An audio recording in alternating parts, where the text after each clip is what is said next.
Doraemon on a Mega Drive was a very deceiving experience for me. To start off, I actually haven't watched the show at all. I do know that it stars a robot cat that travels into the past to help its creator's great-great-grandson. It seems to be a very popular franchise and has spawned a huge amount of movies. So when I went into the Mega Drive game that was released in 1993, I didn't have any low or huge expectations. I assumed it was going to be a decent platformer that would be relatively easy to get through.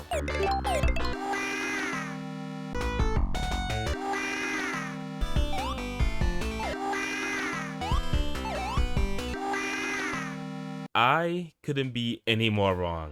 Doraemon on a Mega Drive is frustrating. Not being able to jump on enemies and losing a life in one hit can make this game incredibly difficult for newcomers. It's so unforgiving that it might even give someone the impression that this game is bad. I personally think it's good, but I cannot ignore the difficulty. Even when you get the hang of it, there will always be something coming up that can catch you off guard. The final boss in particular almost made me lose it, but I'm getting ahead of myself, so let's go over the controls first. In the main menu, there will be one of two control layouts. For the default layout, A will run, B jumps, and C will fire shockwaves. By pressing jump while midair, Doraemon can get more airtime. By holding down, Doraemon will charge up a super jump that can be used to reach platforms that are too high. He can also cling onto W blocks and wall jump up them. Now obviously you can't jump on enemies, but there are ways to deal with them. The first is to stun them with your shotgun. This will make them unable to hurt you on contact, and you can even use them as platforms. When nearby a stunned enemy, you can hold the run button to grab them, then release to toss them forward. If they collide with an enemy of equal size, both will be defeated. Otherwise, only the smaller enemy will be defeated. Another way is to use a charge shot. By holding C, Doraemon will charge up a blast that will defeat any enemy in one hit. Defeating enemies can be very helpful since they won't respawn upon losing a life. Now of course this game is still difficult, but I think even the devs knew this, as there are many 1-ups to obtain and many items that can help along the way. To earn extra 1-ups, you can either find a batch of dorayaki, 7 gold stars, an anywhere door that leads to a bonus stage, or you can get the superstar up to 77 for a chance to earn plenty of gold stars. The other items are Doraemon's gadgets, with each giving a unique buff. There's a copy robot that will spawn a clone that will mimic his actions, the Take-Copter, which allows him to fly in any direction, the Hustler that will make Doraemon invincible, and the Ultra Stop, which will stop all enemies but will still allow them to defeat Doraemon for some reason if they aren't stunned. Last but not least, there are the rock paper scissors boss battles, but I'll talk about that during the long play. If you prefer a written guide, you can always check the link in the description below. Hey, this is post-edit, and I forgot to mention that Doraemon on the Mega Drive actually has a stationary set, which I guess from the way it looks, it would be today's modern equivalent of a special edition. And as cool as it looks, it is incredibly expensive. I know I'm never going to get this myself, but I thought this was interesting enough to mention, and I did forget to mention this throughout the intro, so I wanted to mention it here. And if you ever want to look into that, then you can always look that up online, because there's no way I'm ever getting this.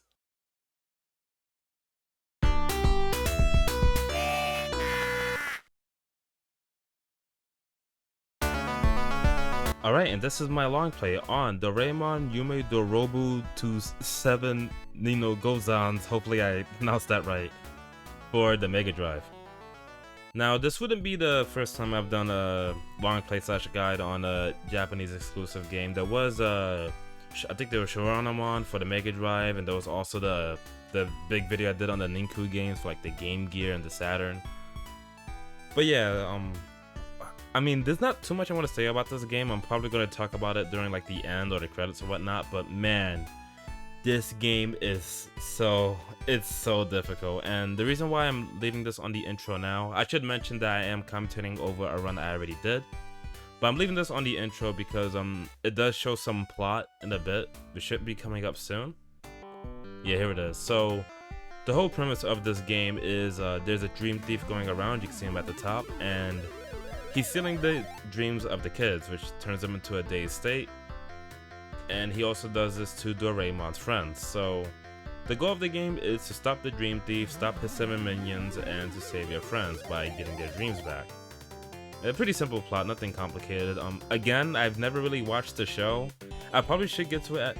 Now, this is weird. I watched all of so I read all of, I don't want to say I read all of it, but I did read through like Sharonamon up to where the Mega Drive game ends, and I also even read I watched all of the Ninku series. Well, just I should say the anime specifically. I never read the manga. And I even watched Aharimanda, but I never got to Doraemon yet, which I don't even know where to start if I am going to get into the show, so I'd probably have to think about that one. Anyhow, let me get back to talking about this game. My bad. But yeah, the first thing I am going to show off is the options. So on the right is the controls, the middle is the difficulty, and the left is a survey you can take. So I think it asks like your age, how many games, like do you play action games often, how many Sega games you own, and I think the bottom is your blood type, but depending on the answer you give, Doraemon will say something and recommend a difficulty and or control type. So it should immediately fade into the long play, because the first run was really bad. Like I lost so many lives and I said screw it, maybe just like restart and like try again. And this run ended up really well. Now I should mention that I did do plenty of attempts way before recording, and I only started recording when I got really good at this game. Thankfully I did. And this long play in particular, I think I only lost a few lives. I'll talk about it along the way, but it really came down to the RNG boss battles. I can't wait to talk about that. Anyways, you can see the first superstar here. I'm holding down to charge up, and then I'm going to jump when it gets close to 40, because I think 40 is at max, and then it resets to 0. And the next superstar I'm about to get, it will constantly keep changing into a random number. So you see it right there, and I got lucky there. It was at a high number, so I automatically get close to 77. I should say I got 77. And because I got 77 superstar, I'm able to get a bonus stage where I can earn more lives. Now, obviously, I didn't really need it for playing through this game, but I do want to like show off all of the stuff this game has to offer, the bonus stages and whatnot. So I did want to at least show this bonus stage at least once before moving on. Now, what else is there to mention? Oh yeah, so before this bonus stage, you saw that I got the copy bot. I should say the copy robot, which gives Doraemon a clone that will mimic his actions, as mentioned in the intro. And the cool thing is, you see that it's not active here, but when I go back into the main stage, it will still be active, which is really good. So again, if you're getting power-ups, don't worry about like the duration or whatnot, because it doesn't reset, it's still the same, but like even if you go into a bonus stage, you still have the power-up that you had active, like whether you're using the Takecopter or whatever. So those green I should say the chickens with the green bag, they will always drop an item upon being defeated, and it will always be the same item. That chicken in particular will always drop the hustler. So I always defeat that chicken with a charge shot, and then when I get to the part with the cards over here, I always take my time, because it's so easy to fall in this game, and the last thing I want to do is lose a life by falling into a pit. Now if you make a running jump here, you can go into the W blocks and do a wall jump and make it to a bonus stage, which is in the anywhere door. Now this bonus stage is pretty simple. All you gotta do is like try to time your jump so that you can get to preferably the Doraemon icons, as it gives 3 1-ups.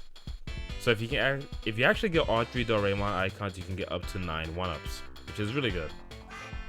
Only got 2, but again, it doesn't matter. I'm not really going to need them for this playthrough. And yeah, we're going to continue on to the bottom. The hustler is still active, but yep, there it goes. You can tell it's about to run out when the music changes back to normal. But if you defeat this chicken with a green bag, it will drop a Takecopter, which is very useful for the end of this level. So get past this chicken first and then fly all the way up. And by flying up to the ceiling and going to the right, you can easily avoid all of the enemies. No platforming required. And then go all the way down to find the boss battle, which will always be in a white door. Now I get to talk about the boss battles. So the way they work is you have to win 3 games of rock, paper, scissors.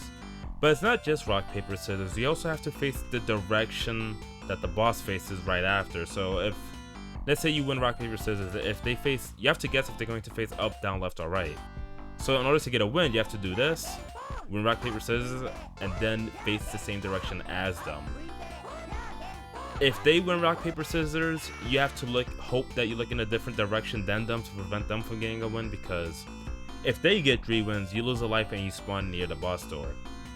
And that's actually how I lost a couple of lives in this playthrough, which you will see much later on. But I'll talk about that later. As much as I want to keep talking about the bosses, I have to talk about this level right away. So immediately run to the right and do a running jump and do 4 delayed glides by pressing jump while midair. And make sure to keep shooting when you land. Pretty simple. Be careful of the chicken coming up, take your time. And now you want to do the same thing when you get to the top over here. So 2 springs, go run down the slide, jump right there, 4 delayed glidings, and you should be fine. And then from here you just want to shoot the chickens along the way and then jump through the music note platforms and you're good. That part is, like, that whole section is much more messy if you try to like do it from start to finish normally. It's probably easier than I think, but I prefer doing it that way. Now what I was trying to do here is I was trying to throw the chicken inside so that I can toss it to the chicken that's where the dorayaki is, the 2 1-ups. Not that I really need to do it because I wasn't going to go there either way. But I'm definitely going to have to do it here because the chicken with the green bag will always drop a hustler in this section. And you can't jump on enemies. It's pretty dangerous for me to try to like sneak by the one that's jumping right now. So I instead decided to go after another chickens to the right and draw another chicken down here. And that allows me to get the hustler, which will allow me to get through the majority of this stage relatively safe, I should say. Now another thing you might have noticed is when you shoot or jump, the chickens also tend to shoot or jump with you. And that is something to keep in mind for like just playing through this game in general, because like they can dodge your shots, they can jump right into you. They're one of the more annoying enemies, to be honest, compared to some of these other guys like the worms right there. Probably another annoying enemy is the crab, since it can't shoot projectiles at you, but I still had the hustler active, so I wasn't scared of it. So yeah, the chickens can be very annoying enemies, but again, I had the hustler, so I was able to get through this section pretty smoothly. And coming up soon should be the boss battle, but you can see me preemptively shooting because I don't remember where all of the chicken spawns are. This game is, here's the thing, the game, it's memorization heavy, but when you get good at it, it can be satisfying, so that's how you saw me like speeding through the sections, like running across the musical notes and all that. Anyways, this is the second boss. So this boss has a pattern of always picking scissors and rock. So all you want to do here is keep picking paper. The reason why is because he mostly picks rock, rarely picks scissors. And one thing I do know is that this boss will always look, if I'm not mistaken, left and up. So even if you pick paper and he picks scissors, you can avoid a loss by looking right or down. Unfortunately, not all of the bosses are going to have habits, so don't get too comfortable with this. Anyways, level 3, you just want to keep sending the enemies forward while running. Just be careful with that one because you can't really run and shoot at the same time. And then you want to do a super jump here. And now we're going to find a power-up that is located right where these falling blocks are. So you want to jump on the falling block and just wait, and you should see a Takekata right there. And this will allow you to make so much progress without having to deal with any enemies whatsoever. So you can see I'm flying straight up, and then I'm going to go all the way to the right. So you might have saw those ghost enemies earlier, the smiling enemies like in like the sheets. I don't know how else to explain them, but those enemies are unique because you actually can't stun them. The only way to defeat them is by either tossing a different enemy into them or by using a charge shot. But I didn't have to deal with them at all, so I just like skipped through them, just quickly used the super jump, and I'm able to make so much progress. And what do you know, right here is a hustler, which is also useful. You don't really need to get this one since there's a hustler like right below. And then you want to make your way to the right. Yeah, you can see it right there. I'm pretty sure I get it anyway, so it increases duration. And from here, the stage is pretty easy. You just gotta be careful of the pits, and there will be some falling platforms to jump on at the end. And just get some 1-ups here. Again, I don't really need it, but I will say this: every 1-up I got when I very first played this game was absolutely mandatory because, oh man, there's so much to talk about. My first playthrough of this game when I was just trying this game out was an absolute mess. Let me tell you. Like, I needed every 1-up I got. Anyways, this boss is similar to the second boss. He has a pretty easy pattern. He'll mostly pick paper, sometimes pick rock. but he will always look to the right or look down. So even if you lose, you can always just look left or up. So like you can see there that even when he picks rock, I still pick scissors anyway because I know I can just look left or up to avoid a loss. And when he picks paper, I look right or down because those are the directions he always likes to pick. They're pretty simple. I think from here the fourth boss also has a pattern, but after that it's like complete random, kinda like they kinda have a habit. Like I don't know, it still feels RNG. You can easily lose on the later boss battles, but again, we will get to that later. So the fourth stage is interesting because it'll start you off with a Takecopter, and if you can make use of every single Takecopter in this level, it's actually pretty easy. Well, kinda. It can be kind of difficult if you're not used to how the Takecopter feels, like especially when falling off platforms since it activates immediately. But it can allow you to be through this, and that's exactly what I do here. So to extend the duration, I look for the chicken above. Here it is. So you just want to defeat it with a charge shot. You get another Takecopter, which will further extend the duration, which will be very helpful for the section coming up. So this is why this section can be a little difficult the first time, because you can see that there are these like spiked balls or whatnot, and it's kind of weird to avoid them if you're using the Takecopter because you gotta hold down forward instead of just falling down. So you can see I barely avoided it right there, and for this part I just wait and then just hold down forward. And now this is where the stage becomes really easy, because since I was getting all those Takecopter power-ups, I can just breeze through the rest of the level. Because normally when you go to the bottom, I should mention that in the written guide, I explained how to get through the stage without using the Takecopter, like going on the moving platforms, looking out for the enemies and all that. But I already knew a faster way to like do it during the long play. Again, it is kind of risky if you're not used to how the Takecopter feels, but once you do get used to it, you can just do this, and it will last just long enough for you to get to the end, which is really good. I don't know if there's any speedruns of this game, but if you are planning to speedrun this, then take some notes. Okay, let me not get that cocky. Again, because this run wasn't perfect, it was kind of messy. Just a little bit. Like, a difficult went better.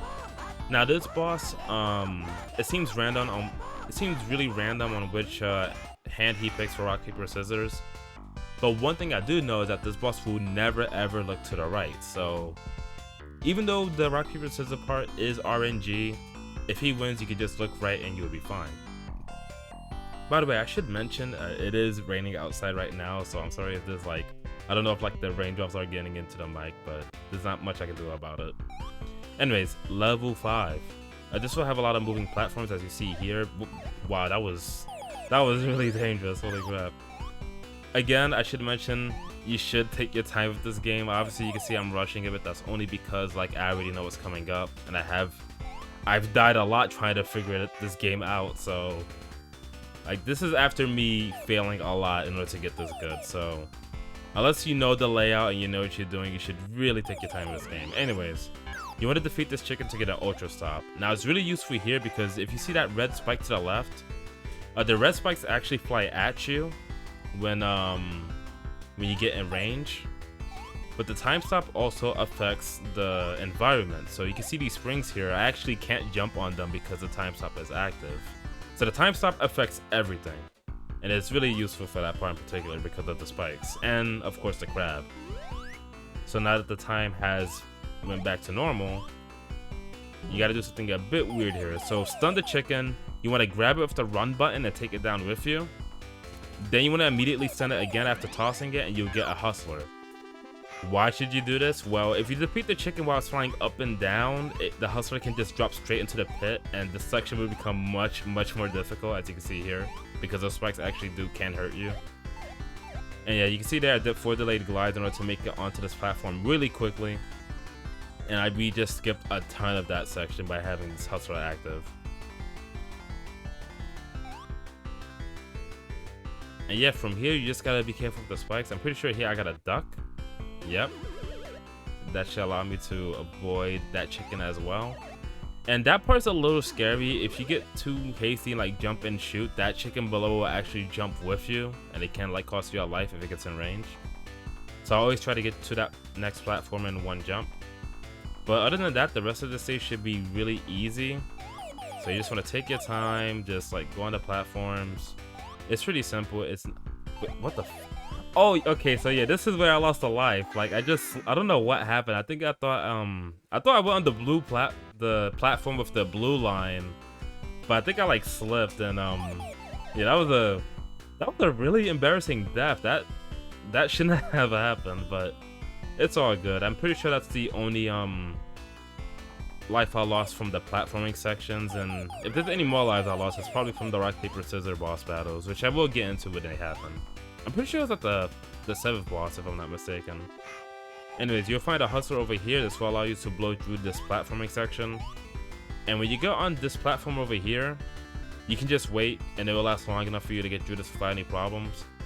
Now, normally, I'd go on the W block that was above and just do a running jump to get close to the end, but I'm just wanted to show here that you can't just wait, like take your time, there's no rush, and you'll be close to the end of the level. So again, just take your time and make a running jump there and you're done. Now this is where the game gets random.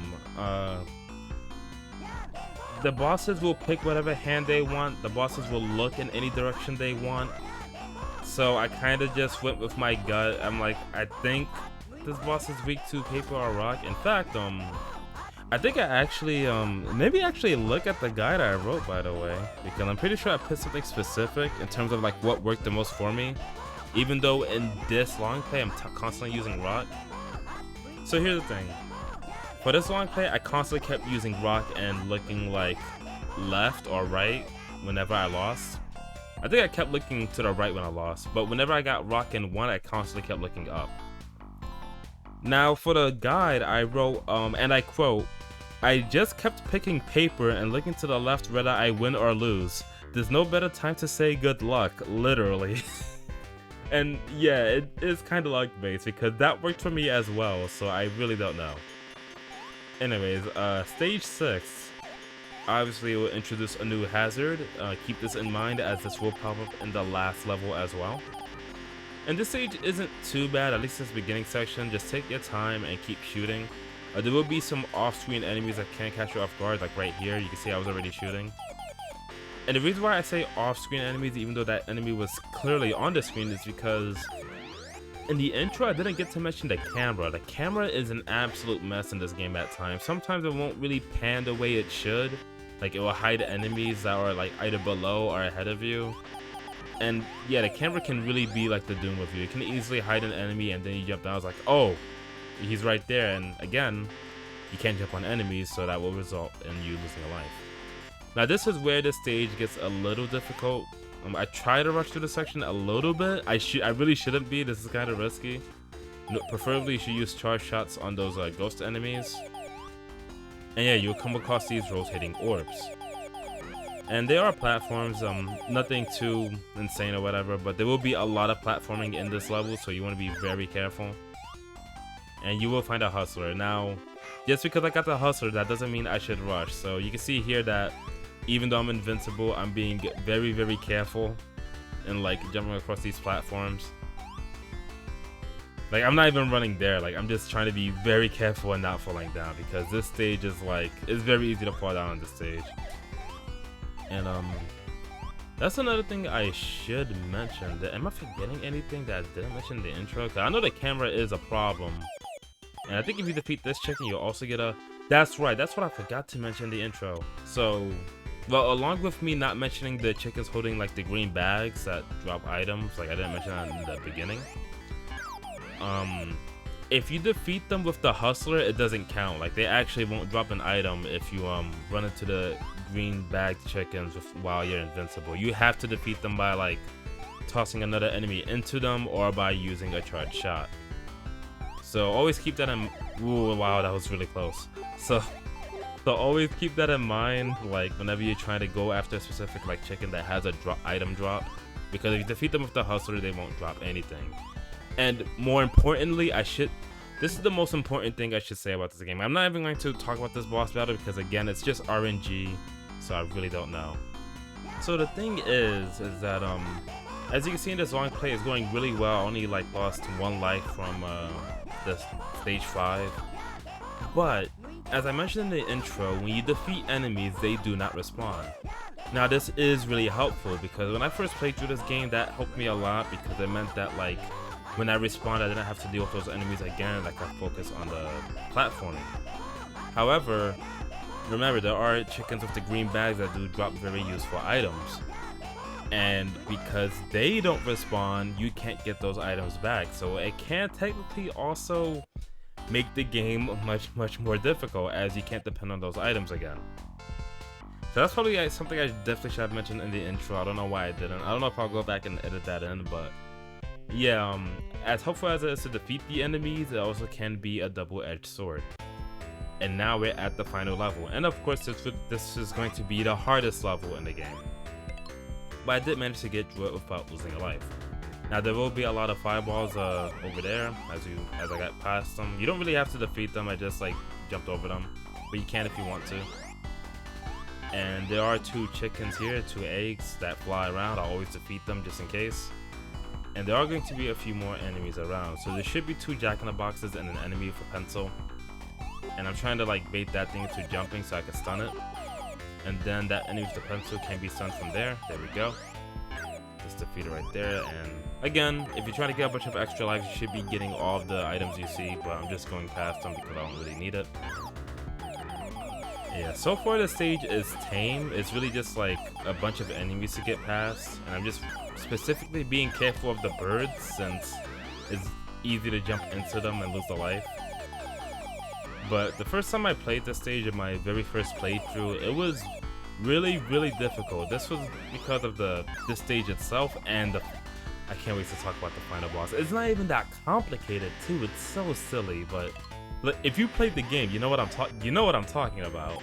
You know exactly what I'm talking about. So yeah, I need to relax before I go on a rant. But yeah, pretty much the cards from level 1 will come back. Instead, they're just like blue cubes that like go in and outward. But it's the same idea. Now around here should be a chicken on the ground, but again the camera doesn't show it, so you can see that I'm kind of nervous to jump down because I can't see it. So I just jump forward and hope. Yeah, there it is. Like I was jumping in place for a bit, hoping that the camera will reorient itself, but like sometimes the camera just does not show the right enemies, man. Like, it just does not show them when it really should. And there's no way to remove the camera either. Like if you hold down or you hold up, the camera will not move.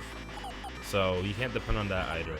And you can see here that the game is lagging, I think. Like it feels like some of the animation was like skipping frames, and I can assure you it was not because of like the game that, you know, unfortunately, like I really can't get like, I think my Galto's dead, so I can't record from my Mega SG anymore for the time being until I get a new one.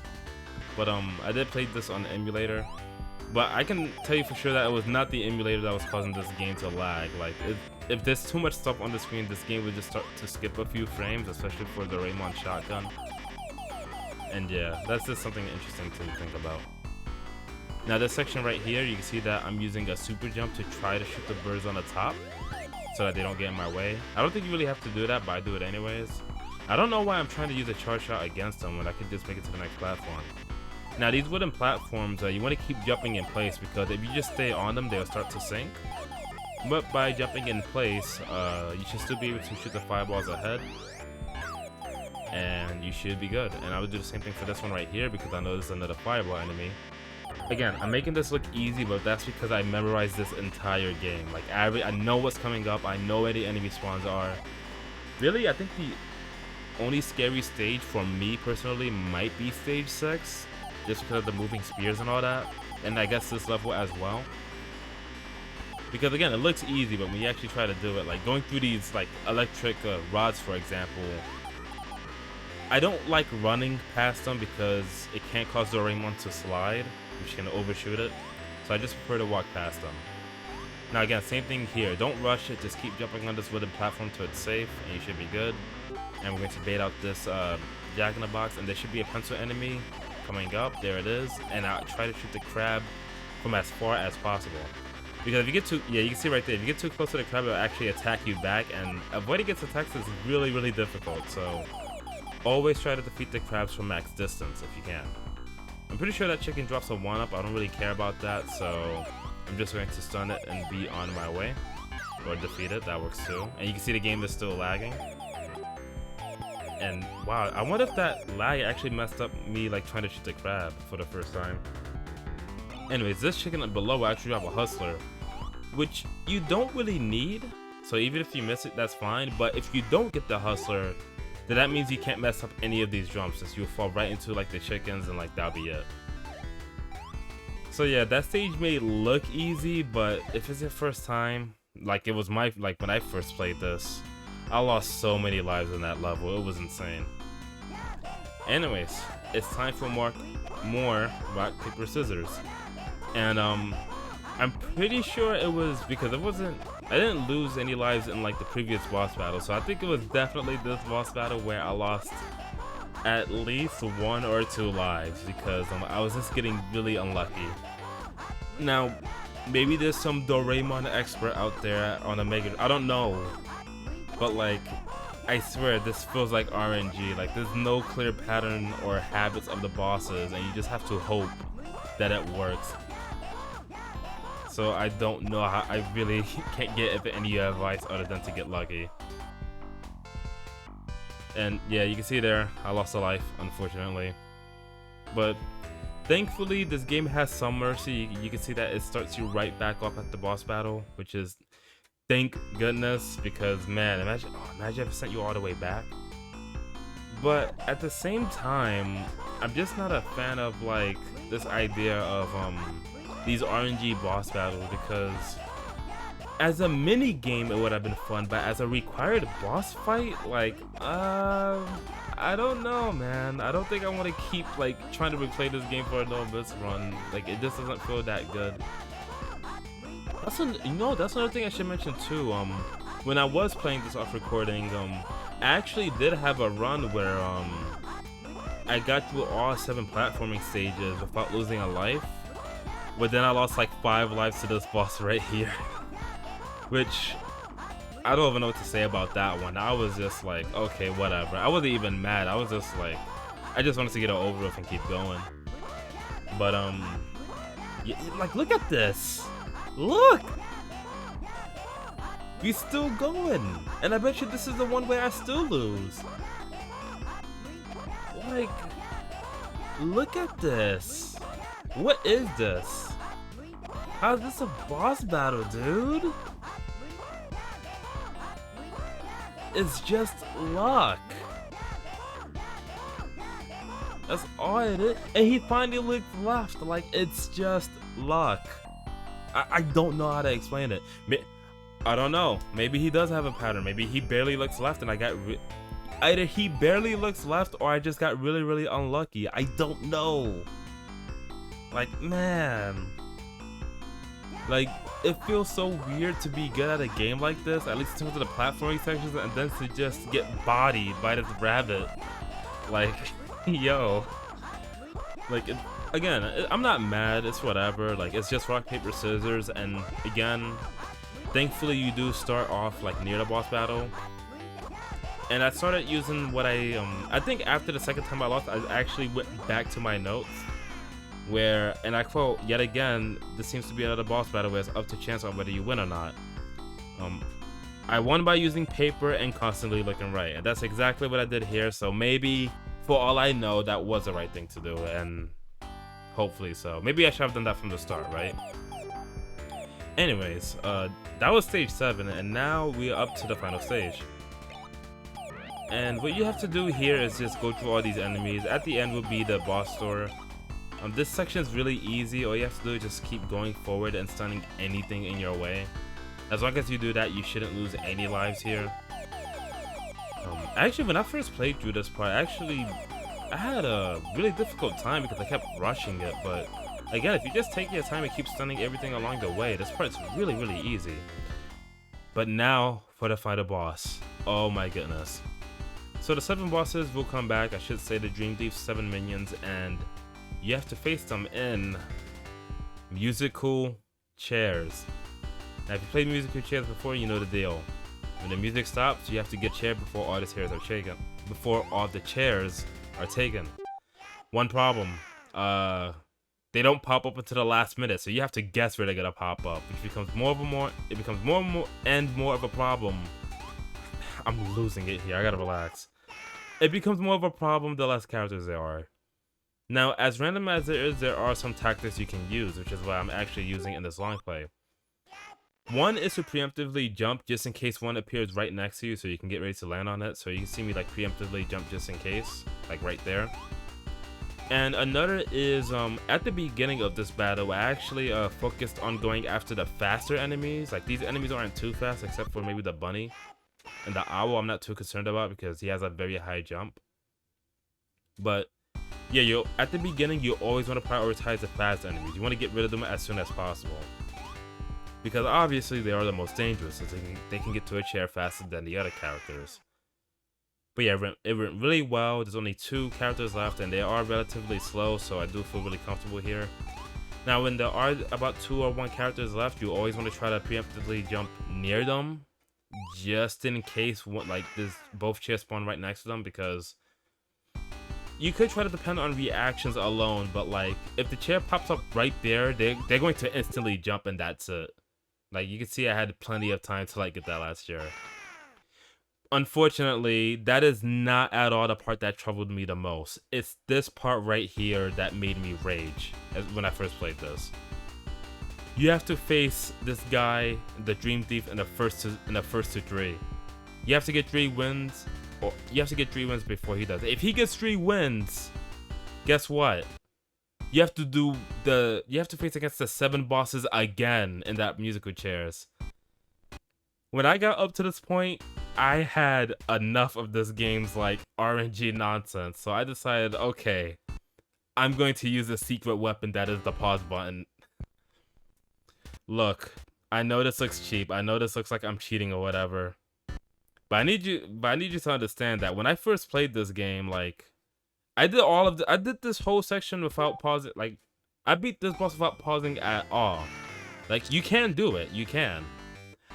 But because of his ridiculous speed and his ridiculous jump, you either have to be extremely good with your reactions, like you just have to know where the chair is or something, or you have to just get really lucky. I think because I preemptively jumped there, I messed up, so I said screw it, let me just go back to the pause trick because I don't trust this game. Yeah, I just went back to it. I didn't want to take any chances with this boss. So if you do have some out of court of doing this without pausing, you can try. I mean, I've done it before, but it took like 8 lives for me to do it. Though I did lose some of those lives to the first 2 facing musical chairs in the first 7 bosses or whatnot. But yeah, it took me 8 lives to like beat this entire musical chair nonsense in general when I first played this game. But this time I took precautions. I just said I'm just going to use the pause trick, and it was much easier. So that was Doraemon for the Mega Drive, and the Dream Thief apologizes and then he runs away. And with that, all of the dreams come back to the children and they are free from being in the dazed state. And that is it. Look, this game is good. I still feel like this game is good, alright? But the difficulty to this game is like, this is like a ride or die game. Like, you either just power through it no matter how bad it gets until you eventually like get to the end, or there's a realm like the one I decided to enter where you just practice this game non-stop after like getting bodied to like get to a level where you can actually get through it comfortably, or you just rage quit and never play the game again. Which I'm sure was the case for some players that played this back then, but I still enjoyed this game, I still like it, and I think it's kind of fun, at least for me personally. I hope you enjoyed this long play, and with that said, I'll see you later.